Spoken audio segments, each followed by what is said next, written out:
Je voudrais vous faire comprendre une chose. C'est que hier, je suis allé un peu vite en besogne, puisqu'il y avait certaines choses à vous expliquer avant que j'entame la matière que j'avais entamée hier. Je disais ceci. Comment élever le nom de Jésus en Turquie? J'ai dit ceci. Pour qu'on voie comment élever le nom de Jésus en Turquie, nous devons savoir que dans la vraie élévation du nom de Jésus, nous avons deux dimensions. Nous avons d'abord l'élévation du nom de Jésus d'une manière individuelle. Ici, il est question d'abord d'élever le nom de Jésus dans l'individu. L'individu qui est appelé à amener le réveil en Turquie ou qui est appelé à élever le nom de Jésus en Turquie. Donc, on ne peut pas commencer à attaquer la Turquie lorsque notre propre personne n'est pas encore attaquée. Donc, il faut d'abord que l'élévation du nom de Jésus soit sérieusement installée dans notre vie. C'est ce que nous appelons la dimension individuelle. Et puis, maintenant, c'est la dimension collective. Dans la dimension collective, nous voyons la ville, nous voyons le pays. C'est pourquoi notre enseignement porte sur élever le nom de Jésus en Turquie. Alors, hier, j'ai directement commencé à expliquer comment attaquer ou comment élever le nom de Jésus en Turquie. Alors qu'il fallait d'abord qu'on se mette, qu'on voie la première dimension, l'élévation du nom de Jésus d'une manière individuelle. C'est pourquoi je veux faire une sorte de recul pour parler d'abord de l'élévation du nom de Jésus dans notre propre vie. Et puis, nous allons continuer la matière d'hier. Puisque nous disons que dans la vraie, puisqu'il y avait fausse élévation du nom de Jésus, il y avait aussi vrai. Maintenant, dans la vraie élévation, comme je vous ai dit, il y a deux dimensions. Bon, commençons d'abord avec la dimension individuelle. Comment tu peux élever le nom de Jésus dans ta propre vie? Puisque c'est toi et moi qui sommes appelés à élever, à installer l'étendard du nom de Jésus en Turquie. Il est vrai que nous ne pouvons pas élever aussi longtemps que dans notre propre vie individuelle, nous n'avons pas encore cette élévation du nom de Jésus. C'est pourquoi il faut commencer d'abord avec la dimension individuelle.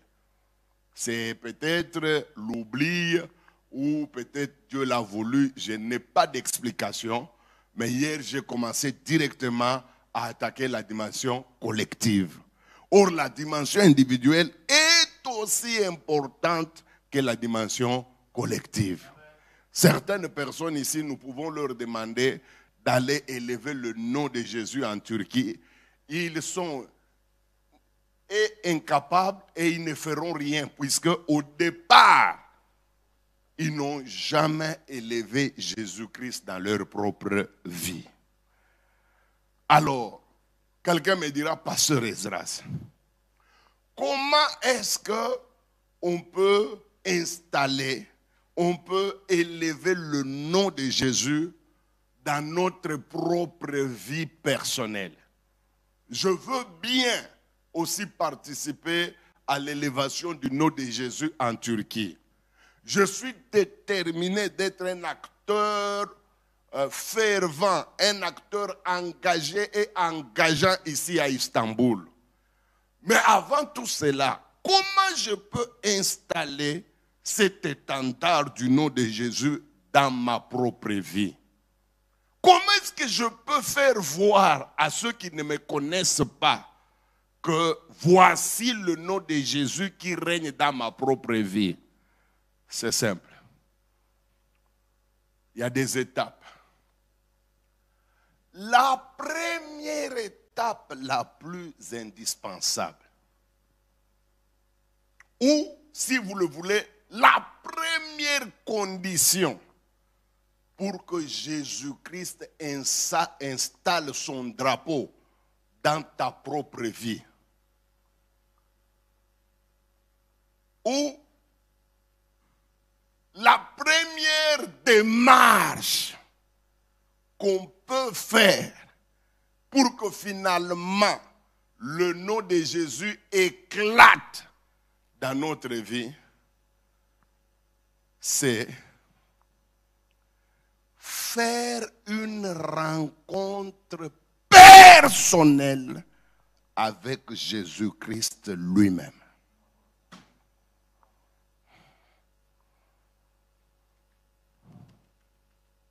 Sans la rencontre personnelle avec Jésus-Christ lui-même, vous ne pouvez rien faire.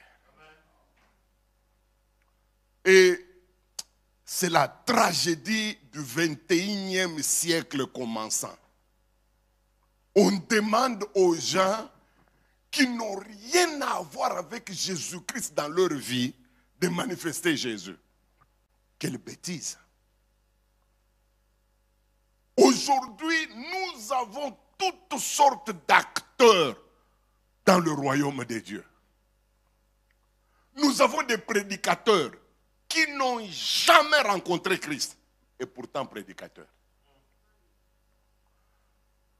Nous avons des intercesseurs. Parfois, on ajoute même le mot chaudière. Nous appelons les gens de la chaudière. Quelqu'un qui n'a jamais rencontré Christ, mais il fait partie de ce qu'eux-mêmes appellent chaudière. Ne vous étonnez pas que quand vous entrez dans le milieu même de la chaudière, il n'y a aucune étincelle. Tout est froid. On est seulement dans les gymnastiques émotionnelles et des gymnastiques physiques, ainsi que dans le sensationnel. Un point, un trait. Il y a des choses qui ressemblent au feu, hein? Mais quand vous les regardez bien, c'est une photo du feu. Il n'y a rien de feu là-dedans. Pourquoi? Parce que beaucoup de... Je vais vous scandaliser. Moi, j'ai vu des représentants légaux. C'est que dans le monde anglophone, on appelle surveillant principal. Chez nous, au Congo, on les appelle les représentants légaux. Les numéro 1 de la communauté, qui n'ont jamais croisé Jésus-Christ dans leur vie. J'ai vu un grand représentant légal chez nous. Il a une très grande communauté. Dieu m'est témoin, Jésus-Christ est sur son trône pendant que je donne ce témoignage. Dans leur communauté, on l'appelle évêque. Il a un grand titre. Et ils ont des cultes très solennels. Quand ils font leur culte et que cet homme apparaît, tu auras l'impression que c'est peut-être un demi-dieu qui vient de faire son entrée. Parce que dans leur culte, il y a des habits sacerdotaux. Il y a des cannes. Il a un grand chapeau. Très respecté par la société. Mais quelle ne fut pas ma surprise quand j'ai rencontré sa femme et l'une de ses filles, pas une petite fille, déjà mariée, une mère de beaucoup d'enfants, mais c'est quand même sa fille, qui sont venus me dire, pasteur, prie pour nous. La maman qui dit, mon mari va terminer tous les enfants. Je lui dis, qu'est-ce que tu appelles terminer tous les enfants? Il dit, non, c'est moi sa femme. Je connais d'abord comment il est devenu évêque. Il est allé chercher des marabouts, des féticheurs. Il est venu avec dans la maison. Pasteur, est-ce que tu sais que dans ma maison, j'ai l'habitude de loger des féticheurs, surtout à l'occasion des grands événements de notre communauté. S'il y aura par exemple conférence sélective, où il est question qu'on remplace mon mari, nous pouvons recevoir même 14 grands féticheurs. Et il y a des sacrifices. Et la maman commence à me parler des enfants qui ont disparu, qui sont morts mystérieusement.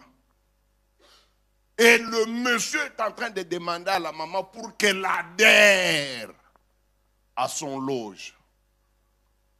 Mais quand je regarde cet homme, soit à la télévision, soit dans leurs manifestations, frères, vous avez peur. Tout le monde l'appelle l'homme de Dieu.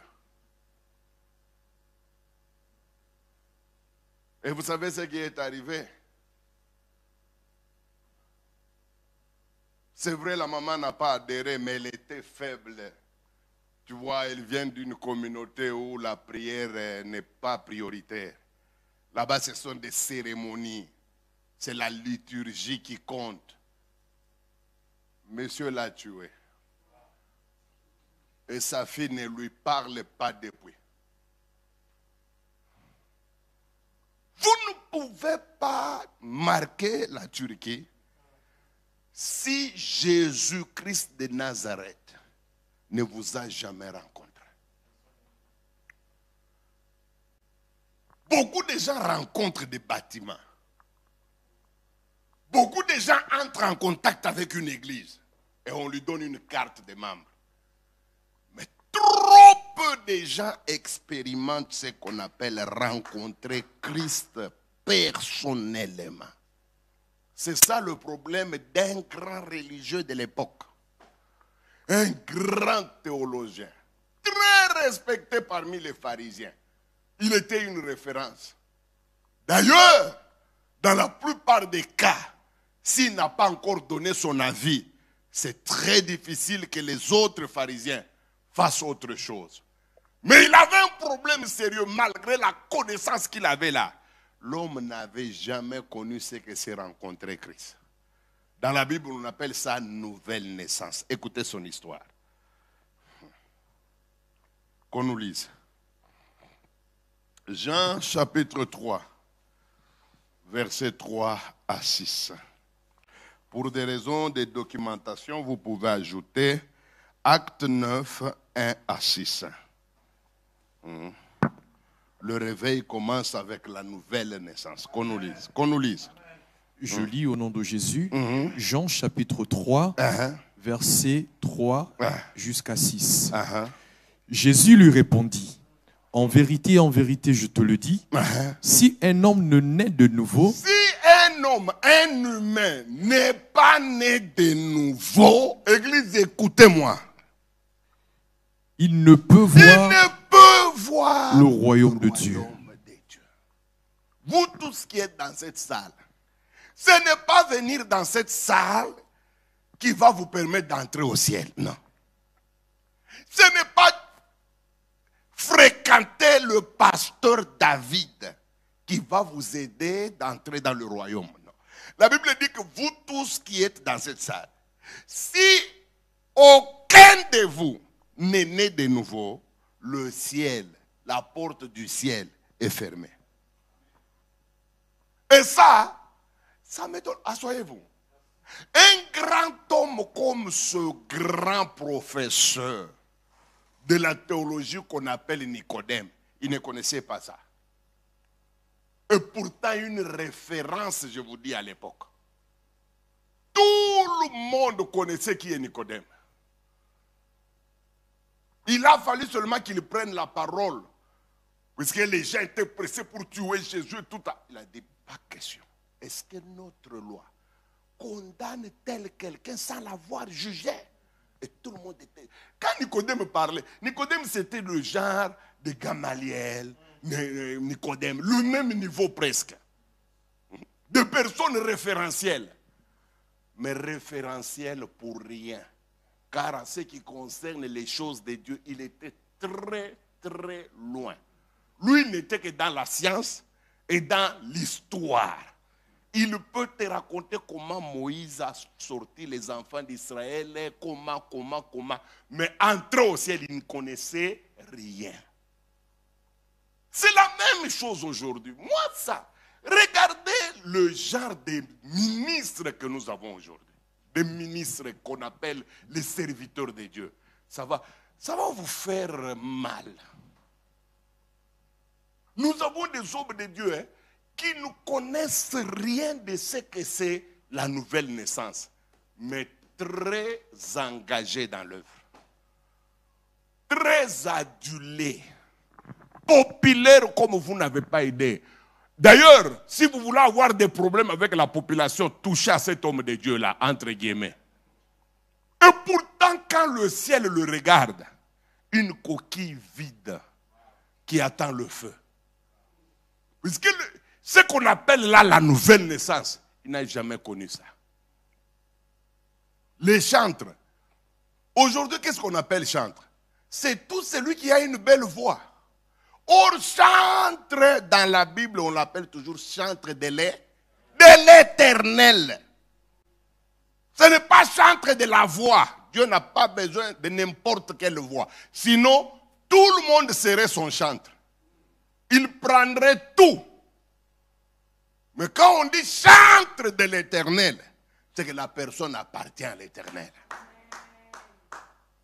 Mais quand vous allez dans le milieu des chantres, c'est là où vous allez trouver des gens qui ne savent même pas pourquoi ils sont dans l'église. La seule chose que lui connaît, c'est de faire des mélodies avec sa voix. Voilà.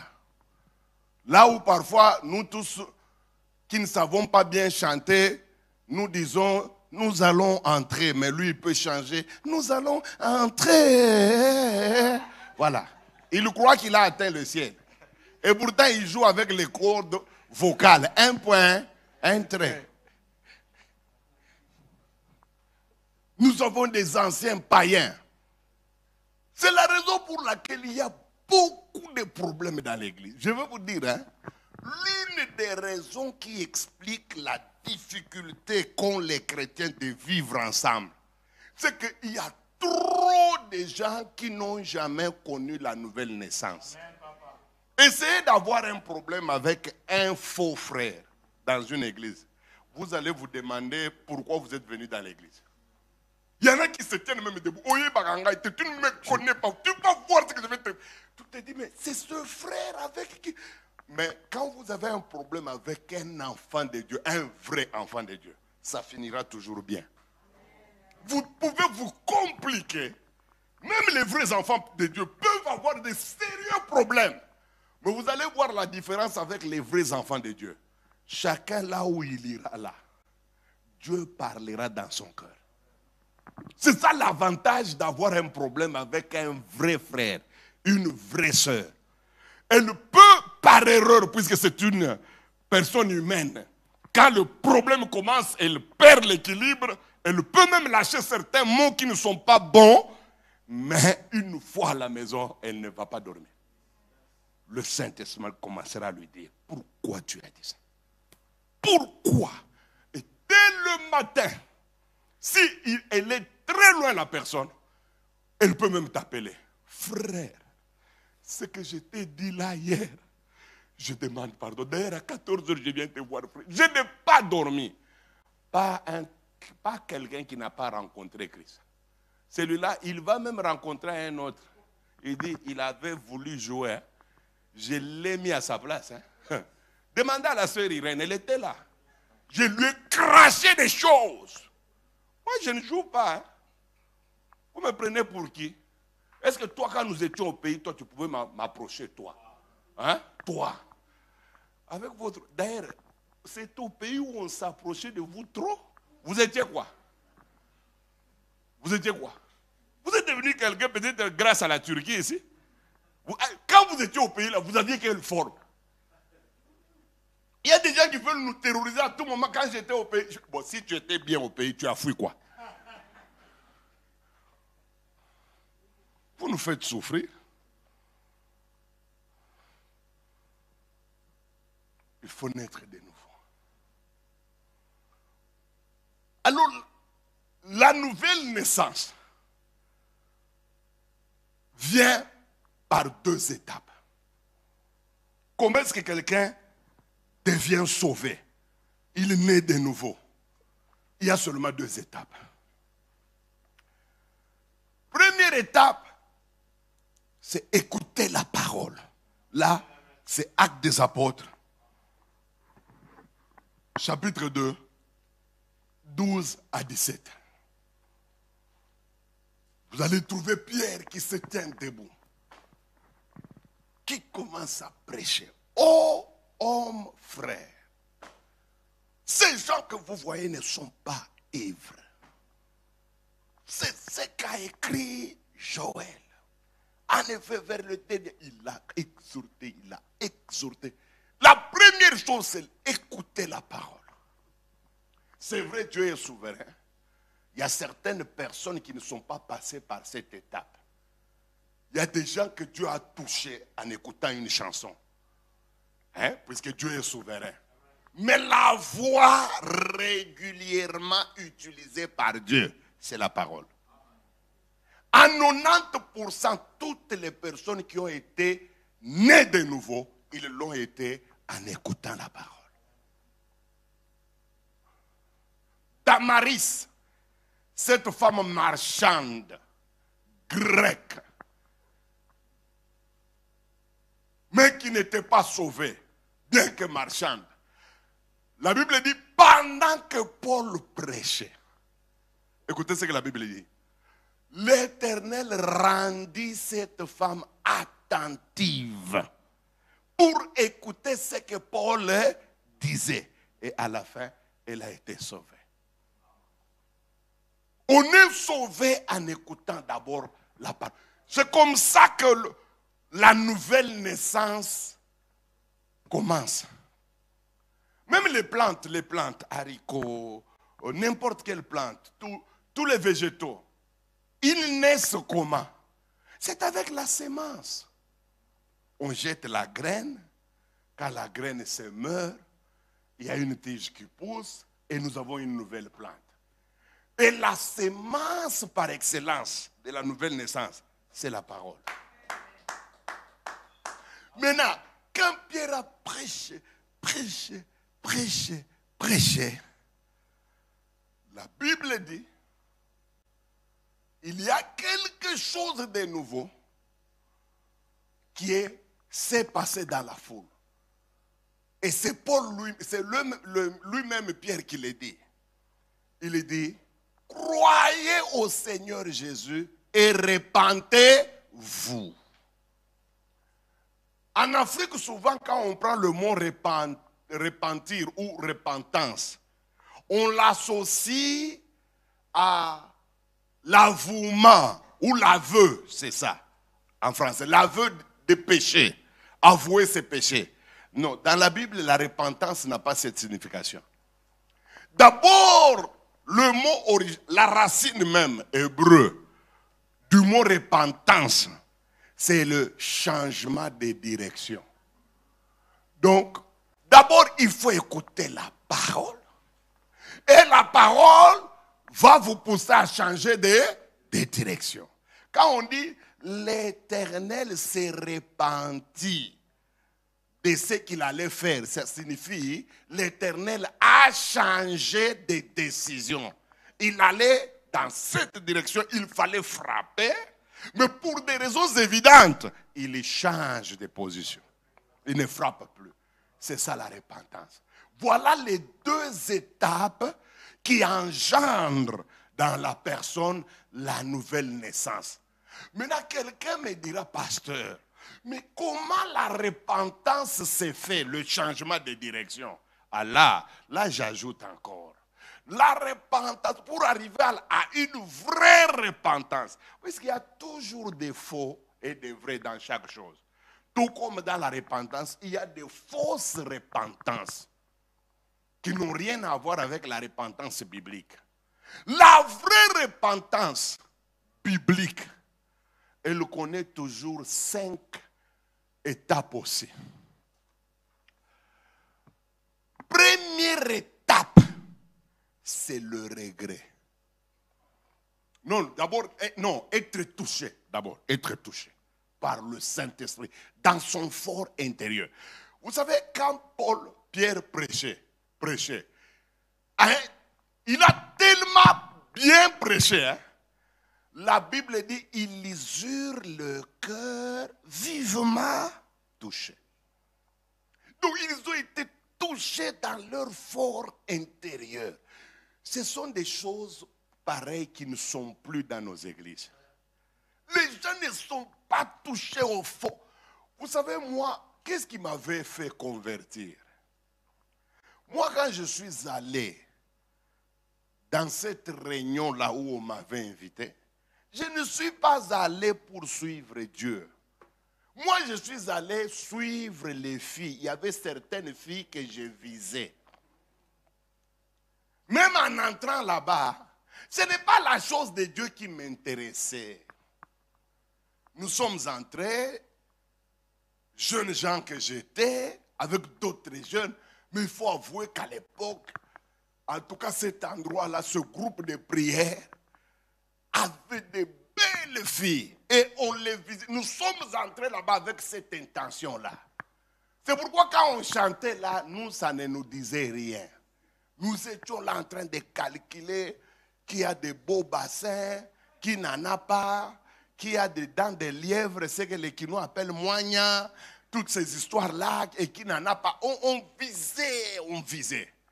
Mes amis, je n'ai jamais été impressionné par tout ce qui s'est passé là-dedans. Hein. Les chants, l'adoration. Quand je voyais quelqu'un pleurer, je disais, mais celui-ci c'est une bête. Comment il pleure au milieu des gens comme ça? Je ne savais pas ce qui s'est passé. Puis on a dit, maintenant c'est la prédication. Je vois seulement, on ouvre la porte et le prédicateur rentre. D'abord, ce qui m'a impressionné, il avait un regard perçant, puisque quand il est entré, moi j'étais là, il me regarde, il dit seulement, jeune homme, bonjour. Rien que son bonjour là m'a secoué déjà. Je dis, mais il est quel type quand il prend la parole? Ce sont ces genres de prédicateurs qui n'existent plus. Il a tellement prêché, j'étais troublé, mes amis. Il n'avait pas terminé à prêcher. Mon cœur saignait. Je commençais à marcher à 4 pattes vers le prédicateur. Lui-même, il dit, jeune homme, rentre, je n'ai pas encore terminé, rentre. Mais quand il a terminé, il a demandé aux gens de venir. Mes amis, j'étais là. J'ai oublié toutes les filles qui étaient là-bas. Il y avait ma grande soeur. Je me suis tenu debout. J'ai commencé à dire des choses. Ma grande soeur s'est étonnée. Il dit, toutes ces choses, tu les fais dans ma maison. J'ai dit, oui, dans ta maison. Ils eurent le cœur vivement touché. Ça, c'est la première chose. Maintenant, quand on est touché, ça engendre toujours le regret. Ça engendre toujours des soucis par rapport à ce qu'on a été. Ça engendre toujours l'amertume. La Bible dit l'amertume, le regret selon Dieu nous pousse à la repentance. Ça, c'est la deuxième étape. D'abord, on est très touché. De deux, maintenant, ce sont des regrets, des amertumes. On regrette comment on a laissé son corps comme un torchon entre les mains des garçons. On regrette les avortements qu'on a. Parfois, les regrets là peuvent ronger quelqu'un au point où il ne croit plus que Dieu est capable de lui pardonner. Je vous dis, c'est tellement fort, hein? Puisque ça ne vient pas de nous. C'est quelque chose de l'extérieur. Jamais un humain ne peut regretter comme ça. C'est un regret engendré par quelque chose de l'extérieur. C'est pourquoi ça nous dépasse. Nous avons parfois besoin d'un prédicateur pour être rassuré que non, mon ami, Dieu t'a pardonné. Tel fut mon cas. J'étais troublé. J'ai quitté cet endroit, j'ai pleuré en cours de route. Quand je vois des gens, je prends le mouchoir pour essayer de cacher ce qui s'est passé en moi. Mes amis, le regret selon Dieu, c'est une autre histoire. Troisième, il y a beaucoup de chrétiens qui se limitent au niveau du regret et ils ne font rien. Écoutez ce que ces gens-là ont dit. Que ferons-nous pour être... Ils étaient déjà touchés. Ça, c'est autre chose. Ils avaient déjà le regret. Mais il y avait une question.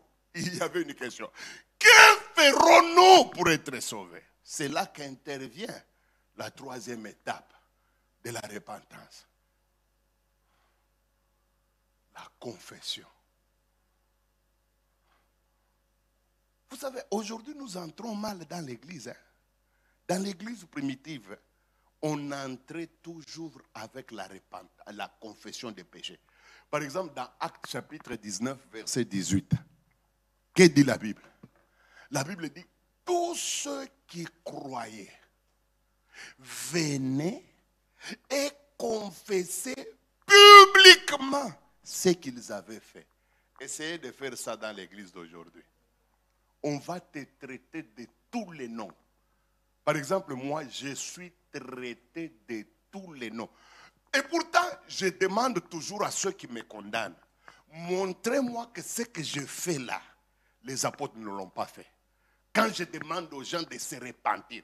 D'ailleurs, moi, je le fais en privé. Mais les apôtres, lisez dans français courant, il est dit, ils confessaient publiquement leurs péchés.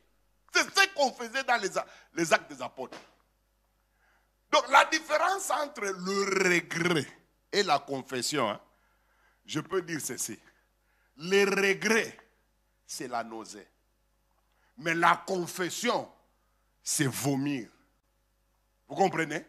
Vous pouvez commencer à avoir la nausée. Vous avez tendance à vomir. Mais si vous ne vomissez pas, vous n'avez pas fait ce que la Bible demande. Quand vous avez du regret, là vous êtes encore au niveau de la nausée. Vous êtes mal à l'aise, il faut dégager, il faut que certaines choses sortent pour que vous vous sentiez mieux. Mais si vous ne sortez pas, vous êtes bloqué. Par exemple, il y a des péchés qui peuvent vous poursuivre jusqu'à la tombe. Je vous dis la vérité. Les prédicateurs veulent toujours vous calmer. Comme si c'est leur problème. Personne ne peut gérer un regret dû au péché sur cette terre. La seule personne qui règle ces choses, c'est Jésus. Amen. Laissez les gens ouvrir leur cœur. Imaginez-vous, vous avez couché avec votre père propre. 10 fois, 4 fois, 5 fois, je ne sais rien. Il vous est arrivé même d'être engrossé par votre propre père. Et puis, vous avez avorté. Croyez-vous que de tels péchés vous lâcheront facilement? Jamais. Ce sont des choses qui vous marquent et dans votre esprit, et dans votre âme, et dans votre... Vous pouvez vivre toute votre vie les conséquences de ce péché-là. Et c'est pourquoi ça demande la confession. Amen. Ça demande la confession. Amen. Sinon, comment expliquer, mes amis? Moi, Ezra, ce que vous voyez ici, j'arrive en Mbujimayi. Nous sommes en Mbujimayi. Dans une église amie. On me présente un jeune couple. C'est un couple ami au pasteur. Ce couple a quel problème? Chaque fois que la femme prend la grossesse, dès que ça atteint 3 ou 4 mois, j'oublie le mois en question, tout doit se gâter et il y aura fausse couche, ce qu'on appelle avortement non provoqué. Et quand je pose la question de savoir combien de fausses couches comme ça, combien des avortements non provoqués se sont faits, la femme dit qu'elle en était, si c'est au 18e ou au 20e enfant qui partait comme ça. Je prie pour ce couple, je rentre au Katanga, il n'y a rien, la femme n'a jamais mis au monde. Mais un couple de jeunes diamantaires, ils avaient de l'argent et ils faisaient beaucoup de choses pour cette église de Mbujimaï. Je reviens encore, je prie rien. Mais regardez, je reviens encore plusieurs années, puisque ça a commencé à poser problème dans ce couple. Les familles se disaient, bon, il faut que vous arrêtiez, il faut que vous... Bon, la famille du mari soupçonnait la famille de la femme soupçonnait le mari. Oh non, c'est grâce à tes fétiches. Bon, à cause de tes fétiches, plutôt, il y avait trop de problèmes. Mais ce jour-là, je reviens dans la même église. Avec un enseignement. Mais ce jour-là, dans les choses que j'enseignais là, il y avait une brèche qui parlait de l'importance de se confesser. Sans le savoir, moi, je parlais. J'ai remarqué seulement que la femme pleurait comme un enfant dans la salle. Même quand on a demandé aux gens de prier, elle est tombée, elle bavait, il y avait de la morve, elle pleurait dans tous les sens. Ah, bon, moi je ne savais rien. Hein? Après la prédication, je me rends au bureau, je m'assois. La femme entre. Oh, pasteur Esdras, vous êtes le seul à pouvoir gérer cette affaire. J'ai dit non. Même si je ne connais pas ce que tu veux me dire, le seul c'est Dieu. Je suis laissé le comment. Dis-moi d'abord, il s'agit de quoi? Ah, papa, je vais vous dire la vérité. Ce que je vais vous dire, je n'ai jamais dit à personne. J'ai dit, parle. Oh, vous savez, moi j'ai grandi chez ma grande sœur. Ma grande sœur est allée me chercher au village. Je n'avais que quelques années, je ne sais pas, 8 ou 10 ans. Bon, ce n'est pas important l'exactitude des années avec lesquelles on est allé la chercher. Mais elle était toute petite alors. Elle arrive dans la maison de sa grande sœur. Sa grande sœur l'a comblée. Il y a des grandes sœurs, je vous dis. Et elle a tout fait pour enlever même la mentalité villageoise. L'a installée à l'école, la plus grande école à l'époque, on appelait ça école de la Poste. C'était l'école la plus excellente de Mbujimaï, de la Mibala, où les enfants des Noirs fréquentaient les Blancs. À l'époque, tout allait bien. Donc, elle a tout fait pour que sa petite sœur soit comme l'une de ses enfants. Mais, arrivé, si c'est à l'âge de 13 ans, le beau-frère, là, a commencé à entrer dans la chambre de la petite. Il en a abusé. Il l'a défloré. La maman... La grande sœur était à la maternité puisqu'elle venait de mettre au monde. Le sang a coulé, le beau-frère s'est arrangé, tout pour la laver et tout. Et puis, c'était devenu une habitude. Ils ont couché, imaginez-vous depuis cet âge-là, ils couchaient toujours ensemble. Dès que la grande sœur n'est pas là, allez, c'est la fête. Elle-même me dit, papa, nous avons avorté. Je ne peux pas vous dire combien de fois on l'a fait. Tellement nous étions comme mari et femme. Donc il suffisait que la grande sœur soit distraite, même présente à la maison. On se trouvait toujours un petit coin là, ou soit dans la douche. Où je lui dis, mais comment vous pouvez faire plus de 15 ans en train de coucher ensemble? La grande sœur ne soupçonne rien. Il dit, papa, tellement que j'étais hypocrite, d'abord dans la manière de m'incliner devant ma grande. Elle ne pouvait pas soupçonner. Elle dit, moi je n'étais pas du genre, je couche avec ton mari, je deviens impoli. Non, la seule manière d'endormir ma grande sœur, c'était toujours de lui donner trop de respect. Quand il m'appelle Yaya, des respects africains là, hypocrites là. Alors elle croyait que j'étais une bonne fille. Mais je mangeais son mari tous les jours et son mari me mangeait. Nous avons fait des choses inimaginables.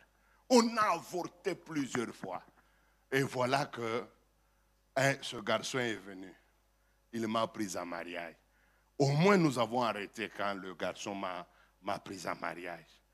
Et à regarder mon corps, comme je donne l'impression d'avoir un corps juvénile, trop jeune, personne, même mon mari ne savait pas que moi j'étais déjà déviergé. Il m'accordait un certain crédit dans ce domaine-là. Bon, il est arrivé malheureusement que, vous savez, quand quelqu'un arrête de faire des rapports sexuels pendant longtemps, les scientifiques reconnaissent que le corps se rétrécit un peu.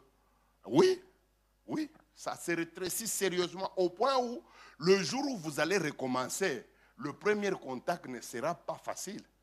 Ce n'est pas que ça sera très difficile comme chez... Non, mais ça ne sera pas aussi pratique que les professionnels. Vous comprenez?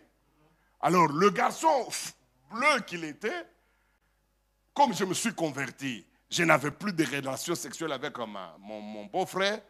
Il a estimé que j'étais quand même assez une bonne fille. Bon, flou qu'il était, bon, nous avons commencé notre relation. Et le phénomène a commencé. Chaque fois que je prenais la grossesse, paf, je prends la grossesse, paf, le phénomène s'est répété. J'ai dit à la sœur, des choses comme ça, tu ne peux pas être libéré facilement. Je ne te demande pas de demander pardon à ton mari, puisque quand tu le faisais, tu n'étais pas marié. Ça ne le regarde pas. Mais ce qui est vrai, de telles choses, il faut qu'on appelle ta grande sœur. Oh non, non. Je dis, ma sœur, l'homme qui te parle ici n'est pas Jésus, mais il est outillé. Je vous dis, de par l'expérience que j'ai, de tels péchés, il faut les confesser chez la personne que vous avez blessée. Pourquoi? Regardez quand le fils prodigue devait rentrer chez son père. Vous savez ce qu'il avait dit? Quand il arrive devant son père, il a dit, j'ai péché contre deux personnes. J'ai péché contre le ciel et j'ai péché contre toi. Dans cette affaire, la personne qui a été blessée sérieusement, la personne qui a été trahie, c'est ta grande sœur. Oh, elle me dit, bon, pasteur, est-ce que ça ne va pas causer des problèmes? J'ai dit, à moins que tu sois bête et que tu ailles raconter ça à ton mari. Puisque ça ne regarde pas ton mari. Quand tu faisais toutes ces choses, tu étais jeune fille. Donc ton mari ne peut pas revendiquer quoi que ce soit. Si tu l'avais fait dans la maison de ton mari, ça serait une autre histoire. On appelle sa grande sœur. Elle ne savait pas, mais sa grande sœur ne pouvait pas croire. Je vous avoue que la scène n'était pas bonne. Le bureau s'est transformé presque en une sorte de morgue. La grande sœur pleurait, la fille pleurait. Bon, que voulez-vous? Je les ai d'abord laissés pleurer. J'ai laissé sa grande sœur dire ce qu'elle pouvait dire. Parfois des mots pas bien, mais c'est son droit d'abord dans un premier temps. Il fallait laisser qu'elle se défoule. Elle a dit des choses. Écoutez, toi, tu n'es pas ma pépale. Désormais, je ne te parlerai pas. Bon, c'est normal. Il faut laisser d'abord la personne se défouler. Et puis, j'ai mis la sœur à genoux. J'ai chassé les démons. Le mois qui venait, elle a pris la grossesse. Aujourd'hui, elle a plus de 10 enfants. Vous voyez? Vous voyez? La confession est très importante. Si vous avez des problèmes dans votre cœur, je vous en supplie, venez voir le pasteur David. Ouvrez votre cœur. Repentez-vous, dites les choses, confessez-vous. La Bible dit, tous ceux qui croyaient, ça c'est Acte 19, verset 18, tous ceux qui croyaient, venez confesser et déclarer ce qu'ils avaient fait. Et un grand nombre de gens ayant pratiqué la magie apportèrent leurs livres. Et on les brûla devant tout le monde. Combien de gens ici ont touché à la magie? Bien que maintenant vous n'êtes pas pratiquant et vous croyez que les démons sont des imbéciles pour oublier. la relation que vous avez eue avec eux. Regardez pourquoi Jésus-Christ n'a jamais... Bon, rarement Jésus-Christ a appelé le diable. Hein? Rarement. Il l'a appelé, je le reconnais. Mais dans toute la Bible, Jésus-Christ a appelé le diable toujours le malin. Vous savez pourquoi? Puisque toute sa technique consiste dans la ruse. Personne ne peut tromper le diable ici. Vous êtes allé chez le diable. Vous avez fait des relations sexuelles. Vous avez pris des bagues. Bon, maintenant, je reconnais que vous ne pratiquez pas ça. Et vous pensez que le diable est assez bête pour oublier que ce monsieur ici, en 1990, il était dans notre loge. Ils sont là, ils vont vous faire ça. C'est pourquoi nous avons des chrétiens qui sont en Jésus, mais très malheureux. Pourquoi? Parce que quand ils étaient des païens, ils ont fait des choses, lesquelles choses ont ouvert des portes à des esprits puissants qui sont entrés dans leur vie. Ces esprits ne partiront jamais tant que tu ne vas pas déclarer comment ils sont entrés en toi. Tu seras chrétien, oui, puisque tu as cru au Seigneur Jésus. Mais ton problème, c'est que tu n'auras pas une vie chrétienne à l'aise. Tu n'auras pas une vie chrétienne facile. C'est pourquoi tu vas commencer à remarquer des problèmes inexplicables et inexpliqués qui t'arrivent. Soit tu as un problème de mariage perpétuel, incapable de garder un seul mari. Moi, j'ai vu une jeune fille de 27 ans, mais qui a perdu 7 fois le mari. Quand je dis perdre, ce n'est pas perdre séparation, mourir. Et tous meurent dans un accident de circulation. Tous les 7. Comment quelqu'un de 27 ans peut perdre 7 maris et puis tous meurent dans un accident de circulation, mes amis? D'abord, essayons de raisonner.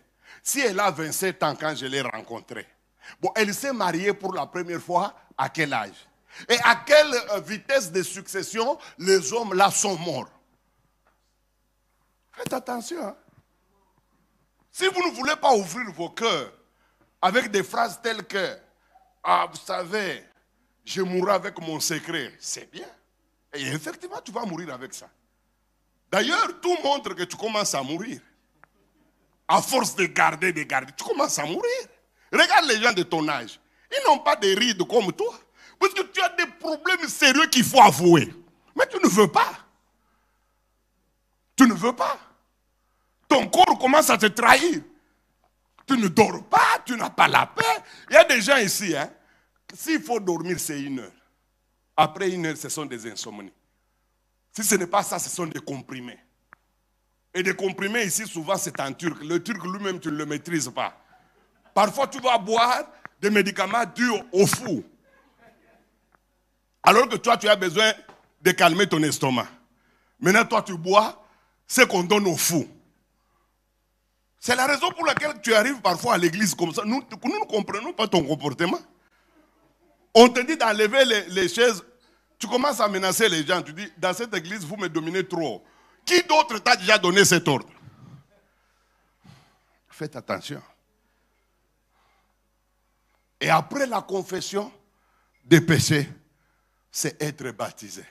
La Bible dit, c'est lui qui croira et qui sera baptisé sera sauvé. Ça, c'est la 4e étape pour naître de nouveau.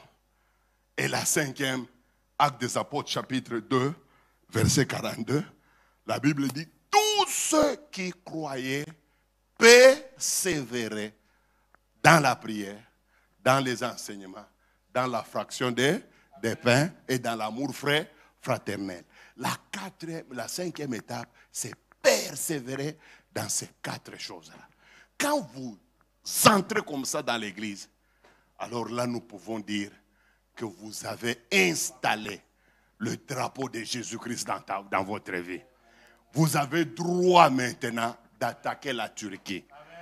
Mais s'il n'y a pas ça, mes amis, imaginez-vous, vous envoyez sur le terrain une prostituée pour qu'elle sauve d'autres prostituées. Moi, ça m'étonne certaines évangélisations que nous faisons en Afrique. Moi, j'ai rencontré 3 filles. en train d'évangéliser. Bon, je les rencontre. Parmi les trois, les deux, je les connaissais très bien. C'est la troisième que je ne connaissais pas. Je dis bonjour madame, bonjour. Vous faites quoi? Je dis, oh, nous sommes une église, nous sommes venus à évangéliser. J'ai dit avec les deux ici. Il dit oui. Mais moi je les connais, elles sont de ma ville. Des prostituées. Comment une prostituée peut sauver une prostituée? L'une des raisons qui explique le manque de moissons abondants aujourd'hui, c'est que les gens qui prêchent eux-mêmes ne sont pas sauvés. Écoutez les prédications d'un homme sauvé, vous serez sauvé. Écoutez les prédications d'un homme rempli du Saint-Esprit, vous serez rempli. Mais écoutez les prédications d'un impudique, vous serez impudique. Regardez dans les églises. Tous les chrétiens ont l'esprit des conducteurs, des dirigeants. Dans une église où tous les dirigeants, là, diacres, sont des diacres janspilés, des diacres. Diacres, bon, que voulez-vous que je puisse utiliser comme vocabulaire? Des diacres là non sauvés. Vous allez voir que l'ensemble de l'église sera moins sauvé. L'une des choses qui explique le manque de nouvelles naissances dans nos églises, c'est que la plupart des conducteurs aussi ne sont pas sauvés. Parce que je vois mal comment quelqu'un qui prie avec Paul, quelqu'un qui prie avec Jésus, 10 ans, il reste le même. Jésus n'a prié avec les disciples que pendant 3 ans seulement. 3. Il est parti. Mais la Bible dit à propos de Paul, de Pierre, que toi tu dois être parmi ces gens-là, car ton langage montre que tu étais avec lui. C'est pour vous dire que quand vous priez avec quelqu'un saint, la sainteté va vous toucher. Quand vous priez avec des escrocs, vous serez aussi escrocs. Regardez tous les assemblées dirigées par des prophètes escrocs, des pasteurs escrocs, des docteurs escrocs. Vous allez voir un degré d'escroquerie dans cette église. Tout le monde escroque tout le monde. Et quand la police arrive, c'est le pasteur lui-même qui signale Toli-moi. Tout le monde prend sa direction. Et ils disparaissent. C'est ça la vie, c'est ça leur vie. Vous allez voir tel frère sort avec tel. Moi, un jour, je suis allé prêcher dans une église. Vous voyez, au sortir du culte là, quand tout le monde sort, bon, comme c'était la première fois, je ne savais même pas où est le bureau du pasteur, tout ça. Le pasteur traînait, il réglait certaines affaires là-bas. Moi, je suis sorti dehors, les chrétiens me saluaient, nous étions là en foule. J'entends deux jeunes filles, qui parlaient entre elles plutôt. L'une d'elles montre à son ami, elle dit, non, elle était en train de parler, je vais interpréter ça, je vais traduire ça. Elle était en train de parler en lingala. Et elle disait à l'autre là, omoni mwana mwa suana, yende abimagana papa na biso daddy, yende a daddy. Sikoyo, maman o mususu wana zaya ancien, je change le nom, ce n'est pas le vrai nom, ancien Kabea. Donc, pour ceux-là qui n'entendent pas ou qui ne comprennent pas le lingala, la jeune fille dit à son ami, il dit, tu vois la jeune fille là, c'est elle, la maîtresse, la Tisa de notre daddy. Tisa, comment? Oui, Tisa. Et il dit, la deuxième là, ça, je change le nom, ce n'est pas le vrai nom. Elle dit, c'est ça, la femme, la copine de notre ancien Kabea. Et moi, j'étais là. J'ai dit à la jeune fille, tu viens de dire quoi? Elle dit, c'est lui, c'est elle là. J'ai dit, et vous entrez dans cette église. Vous connaissez bien que votre dad sort avec celle-là et vous venez. Elle dit, nous allons faire quoi, papa? C'est comme ça que les choses sont. Moi pas. Je vous dis. Moi pas. Savez-vous pourquoi nous, les hommes de Dieu, nous jouons avec l'église? En partie, vous êtes responsable. Puisque vous nous encouragez. Comment un pasteur chasse sa femme aujourd'hui sans raison? Demain, vous venez par milliers. C'est en quelque sorte lui passer le message que papa continue sur cette lancée. Nous sommes avec toi. Mais le jour où vous allez apprendre à nous sanctionner d'une manière ou d'une autre, nous allons nous corriger. Moi, j'avais un ami à moi, j'étais le nom de la ville, puisque c'est en direct. Nous sommes au Congo. Un ami personnel, un ami à moi, pasteur. Pour des raisons seulement de folie, comme les pasteurs le font. Il en avait marre avec la maman pasteur. Il décide de la chasser. Et ils ont toujours des raisons. Fallacieuses toujours, toujours. Et ça me fait mal. Tout pasteur, lorsqu'il veut chasser sa femme, en Afrique, il l'accuse toujours de deux choses. En tout cas, le frère est bien informé. La sorcellerie. Si ce n'est pas ça, l'arme lourde, Satan 2, l'impudicité. Ça, c'est leur arme préférée. Ça, c'est pour que tout le monde ferme la bouche, qu'on lui donne raison. Et alors là, il utilise Satan 2. Oh, maman, pasteur, ma femme, mon épouse s'est rendue coupable de l'infidélité. Elle a couché avec une autre personne. Soyons sérieux. Soyons sérieux.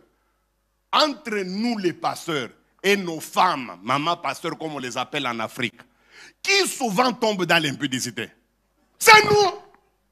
C'est nous. Les mamans pasteurs, je vous dis la vérité, hein, je ne favorise pas, mais je vous dis la vérité. Sur 100% des mamans pasteurs africaines, au moins 80 sont fidèles jusqu'à la mort. C'est nous les pasteurs qui sommes des numéros. C'est nous. Nos femmes ne tombent jamais dans l'impudicité, à part quelques bêtes mamans pasteurs. Mais les vrais, non, jamais. D'ailleurs, elles aiment notre mariage, elles sont attachées. Il n'y a que nous qui jouons. Il suffit qu'une métisse entre et tu perds la tête. À tout moment, oh, sœur Jackie, tu vas rester au bureau. Sœur Jackie, tu vas rester au bureau. La sœur Jackie reste au bureau, tu ne lui dis rien. Seulement, non, tu as quel âge? Elle dit, ma papa, j'ai 21 ans. En bon. Tu as fait quelles études? Oh, je suis licencié en sciences sociales. Tourne d'abord, elle tourne. Vous cherchez quoi? Je reviens à mon exemple là. Mon ami là, il a voulu chasser sa femme. L'un de ses collaborateurs m'a appelé. Il me dit, pasteur Esdras, l'église est en difficulté. Imagine-toi, ton ami vient de chasser maman pasteur. Je l'appelle au téléphone. Il comprend déjà que quand Esdras m'appelle comme ça, c'est pour cette affaire. Il étouffe, il ne prend pas. Je raisonne. Alors, je rappelle cet ancien-là. Je dis, ancien, ce que je vais te dire peut paraître très méchant à l'égard de mon ami. Mais c'est très, très important. Est-ce que je peux te faire confiance? L'ancien me dit, oui, papa. Je dis, est-ce que tu ne peux pas me trahir en faisant autre chose que ce que je te demande? Il dit, non. Alors je lui dis, si tu vas en dehors de ces paroles, sois maudit. Il dit oui. Alors il dit, papa Esdras, qu'est-ce qu'on peut faire? Je dis, c'est simple. Réunis tous les chrétiens, comme tu es influent, réunis tous les chrétiens. Dimanche, venez à l'église. Venez tous, mais n'entrez pas. N'entrez pas dans la salle. Restez là-bas. S'il vient, vous lui dites, papa, avant que nous entrions dans la salle, nous voulons voir maman. Tu vas faire ça? Il dit oui. J'ai dit, je n'aime pas que tu utilises ça pour faire la rébellion. Il dit non, papa, je veux faire. L'homme a respecté mes paroles, mes amis. Entre jeudi, vendredi, il passe dans chaque maison. Vous savez, dimanche, nous avons culte. Dimanche, nous avons culte. Dimanche, nous avons... Mais il y a un grand travail qui va se faire dans la salle. C'est pourquoi quand vous arrivez, n'entrez pas. C'est ce qu'il a dit. Dimanche, les gens sont arrivés, ils ont respecté. Et quand lui-même, l'ancien, est arrivé, il a dit, ce que j'allais vous dire, c'est ceci. Nous aimons notre daddy, et moi, le premier, je ne peux pas l'abandonner. Pour rien au monde, je ne peux l'abandonner. Mais ne pas l'abandonner, ça signifie aussi que je ne peux pas l'abandonner dans le péché. Alors il faut qu'on le sauve aujourd'hui. Comment? On ne va pas entrer dans le culte tant qu'il n'est pas ici avec sa femme. Quelques minutes, comme il aimait les pompes là, il vient toujours avec Mercedes, pomper. Il ne savait pas la surprise qu'il attend. On lui ouvre la porte, il descend, il trouve tous les fidèles dehors, à part quelques peureux pour des raisons de lui plaire, ils étaient là-dedans. Mais le gros était dehors. Alors, d'abord il fait semblant, il va au bureau, et puis il sort. Allez, ancien tel, viens. L'ancien vient. Qu'est-ce qui va mal? Il dit, papa, je ne comprends pas. J'ai essayé de leur dire d'entrer, ils ne veulent pas. Ils disent qu'il faut que maman soit là. Ah bon? C'est quoi ça? Ils veulent jouer avec moi, l'homme de Dieu. L'ancien dit, même moi, je ne comprends pas ce qui arrive aujourd'hui. Papa, je trouve qu'il faut qu'on fasse cela, papa. Tu ne trouves pas? Perdre toute cette population. Oui, dans la tête, il a les dîmes, les gens sont dehors. Oui. Si vous faites ça, vous allez corriger beaucoup de pasteurs. Il était obligé, je vous dis. Il donne la clé à l'ancien. Bon, Diane Lingala, Kendo Lukae, va la chercher. L'ancien va. Elle trouve maman pasteur aussi dans ses caprices. Je n'irai pas. Monte ici. Bon, je monte seulement pour toi. C'est pour toi-même. C'est pour toi-même. Pour toi. Et ils sont arrivés. Quand les gens ont vu la maman passer, Mamie! Il y avait des jeunes filles qui sautaient. Le pasteur était là sur la fenêtre. KO! Et c'est comme ça que le mariage a repris. Maintenant, comme le secret est difficile à garder par un grand groupe de gens, plus tard il a appris que c'est Esdras qui avait donné cette... Il ne me parle plus jusqu'aujourd'hui. Est-ce que j'avais mal fait? Non. Le ciel est content. D'ailleurs, lui-même, il a sauvé son ministère. Parfois, c'est vous qui nous encouragez. Je ne vous demande pas d'être des juges rigoureux envers les hommes de Dieu. Je ne dis pas ça. Puisque les mêmes défauts que nous avons, vous aussi, vous en avez. Mais avoir quand même le minimum de réflexe de nous sauver. Ce n'est pas en nous laissant nous engouffrer dans n'importe quoi que vous allez manifester votre amour envers nous. Comment voulez-vous? Vous savez bien que cette sœur, elle était amie à maman pasteur. Et c'est maman pasteur qui l'a presque élevée dans sa propre maison. Aujourd'hui, on chasse maman pasteur sous votre barbe. Et vous encouragez la nouvelle là. Et vous l'appelez même mamie. Vous n'avez même pas honte. La maman, vous l'appeliez toujours mamie. Mais elle, vous commencez même à l'appeler super mamie. C'est pour faire quoi? Et vous appelez ça église. C'est pourquoi ne vous étonnez pas si les pasteurs deviennent de plus en plus têtus. Ils deviennent de plus en plus impolis et envers Dieu et envers le Saint-Esprit et envers l'église. Puisque vous êtes les premiers à les encourager. À qui on dit même que le péché, c'est pour lui. Nous suivons l'onction. Comment quelqu'un peut manifester l'onction dans l'impudicité? Vous êtes fou? Je m'excuse, le terme est dur, mais je crois qu'il a sa place.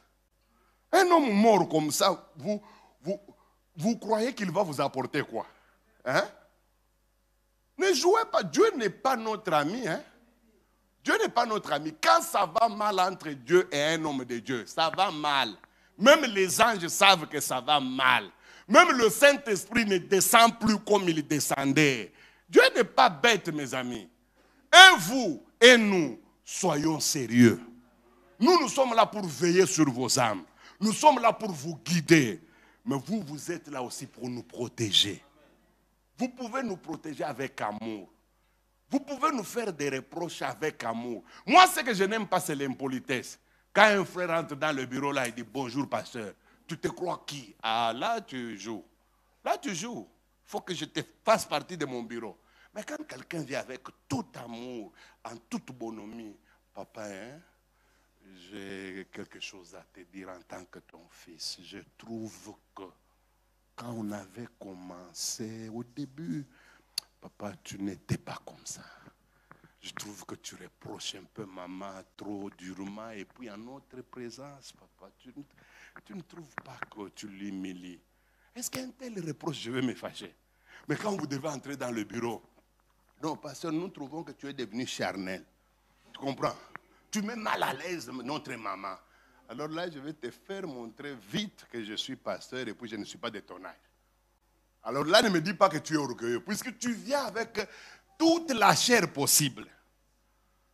Nous, les pasteurs, nous ne sommes pas difficiles comme vous prétendez. Mais ayez quand même de l'amour. Même quand vous venez pour m'aider, montrez-moi que ce que vous venez me dire, c'est par amour.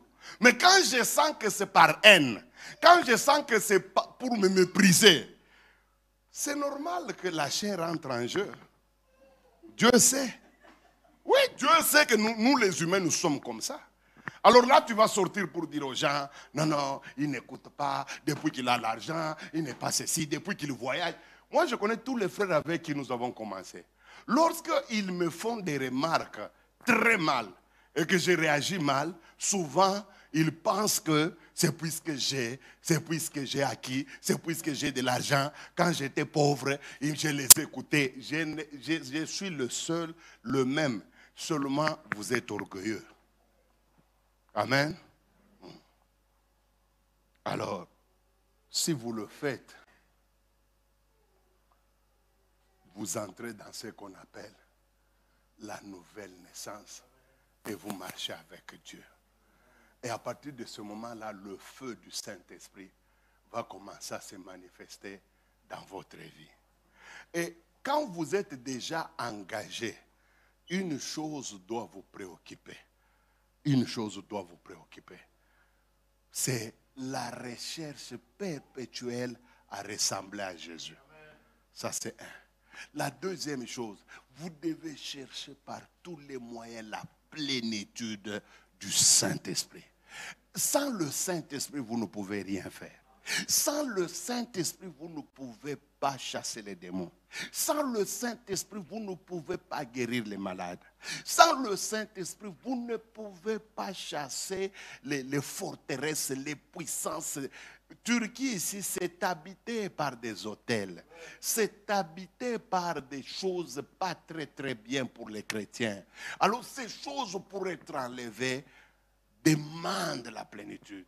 Si Paul n'était pas rempli du Saint-Esprit, il allait échouer à Éphèse. Puisqu'à Éphèse, il avait rencontré une grande déesse, un grand esprit diabolique, une domination, une princesse du monde des ténèbres qu'on appelle Diane.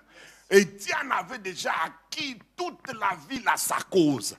Il fallait être Paul et être rempli du Saint-Esprit pour que Diane tombe. Mes amis, Turquie ici, ça va vous coûter. Vous êtes d'abord confrontés à quels esprits? D'abord les esprits musulmans. Vous-même, vous connaissez, hein? Il y a des musulmans normaux, des gens qui ont appris à suivre cette religion paisiblement. Hein? Oui, ils sont là. Mais dans la plupart des cas, l'extrémisme les récupère toujours. Quand quelqu'un commence à raisonner qu'en tuant quelqu'un, il va aller au ciel. Imaginez-vous, ce sont ces esprits-là que vous êtes appelés à affronter. Quand vous êtes dans une religion où on vous dit, hein, il faut porter une bombe et aller mourir. Comme ça, vous aurez droit à 10 vierges dans le paradis. Mes amis, ce n'est pas une blague. Ça, ce sont des forteresses. Ce sont des puissances que pas n'importe quel petit chrétien peut affronter. Ces esprits-là demandent qu'on soit vêtu, qu'on soit équipé. C'est pourquoi dans cette église, cherchons la plénitude du Saint-Esprit. Moi, je préfère même que, après ma prédication ici, que le pasteur nous plonge dans une prière. Je sais qu'il va diriger la prière selon ce que le Saint-Esprit nous va lui dire, mais qu'on demande aussi la plénitude du Saint-Esprit. Mes amis, nous avons besoin de ça. Sans cela, vous ne pouvez rien faire. Les esprits encore qu'il y a ici en Turquie, ce sont les différents hôtels qu'on a construits dans cette ville. Quand la chrétienté est tombée, c'est le peuple, c'est l'Empire ottoman qui s'est installé. Et l'Empire ottoman a amené des divinités, Il y a des hôtels partout ici. Des gens parlent à leurs ancêtres. Il y a des gens qui font des libations, qui donnent de la fumée à des esprits, à des divinités. C'est une terre occupée. Elle n'est pas vierge. Et pour arracher ces puissances-là, nous avons besoin de la puissance. C'est pourquoi chaque personne dans cette église doit être remplie du Saint-Esprit. Vous, les jeunes filles, vous devez être remplis du Saint-Esprit. Vous savez d'abord que vous, les jeunes filles, souvent vous êtes l'objet des sollicitations des gens qui aiment. Et l'Africaine, elle est différente de toutes les races. Ce n'est pas pour rien qu'une femme blanche m'a demandé qu'est-ce que vos sœurs noires mettent dans le corps pour être ce qu'elles sont. Je lui dis, que tu veux dire quoi? Elle dit, non, nous les blancs, souvent on n'a pas le postérieur, on n'a pas tous les restes ici, les carrosseries, mais les noirs, c'est toujours ça, nos maris sont troublés, nous prenons une bonne, le mari ne dort plus. Écoutez, les gens viendront, ils suivront cette beauté-là. Si vous avez le Saint-Esprit, c'est l'occasion de les changer. Mais si vous êtes nul, vous n'avez rien en vous, c'est l'occasion pour commencer à vous embrasser avec quelqu'un que vous ne connaissez. Il y a des gens qui embrassent tout le monde. Un Syrien. Toi, tu ne te gênes pas. Hein? Savez-vous que même tout en étant marié, moi ici, j'avais des problèmes pour embrasser ma femme, surtout dans la bouche. Oui, au début. Tellement, bon, je ne sais pas si c'était la spiritualité. Il y avait certaines choses, je me dis, est-ce qu'un homme de Dieu peut aller jusqu'à ce niveau-là? À un certain moment, on a compris que non, ça marchait. Mais au tout début, ça dérangeait. Ça dérangeait pourquoi? Parce que là, à l'intérieur, il y avait quelque chose. On était déjà habitué à une certaine forme de sainteté. C'est comme ça qu'un frère que nous avons marié dernièrement, nous avons prié pour eux. Mais comme il avait une fausse spiritualité, il arrive en chambre, la femme s'attendait, elle enlève quand même les habits, elle reste en sous-vêtements, elle monte sur le lit. Le frère va prendre le pyjama, il prend une natte, il met là-bas, il dort jusqu'au petit matin. Et, bon, la soeur, elle ne comprenait pas. 3 jours, 4 jours, mais quand la soeur vient et dérange son mari, non, moi, ce sont les choses de l'esprit. Moi, l'histoire là, charnelle, non.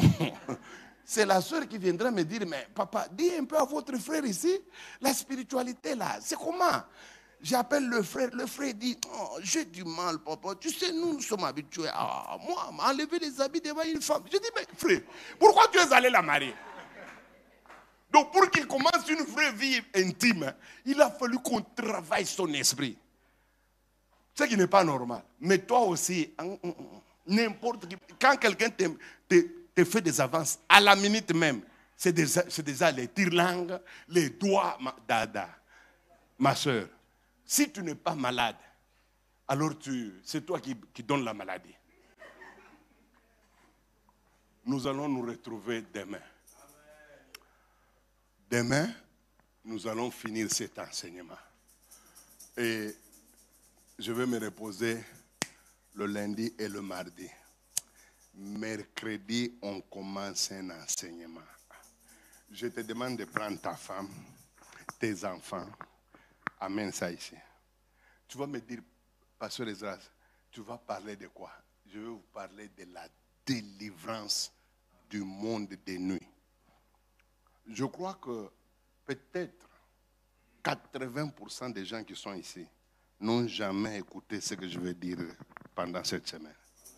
Donc à partir de mercredi, nous commençons un séminaire fouet où Dieu va faire des choses. Je vais te laisser en train de dégager la vapeur et moi je monte dans l'avion, je rentre chez moi. Tu te souviendras toujours de cette semaine. Que Dieu vous bénisse.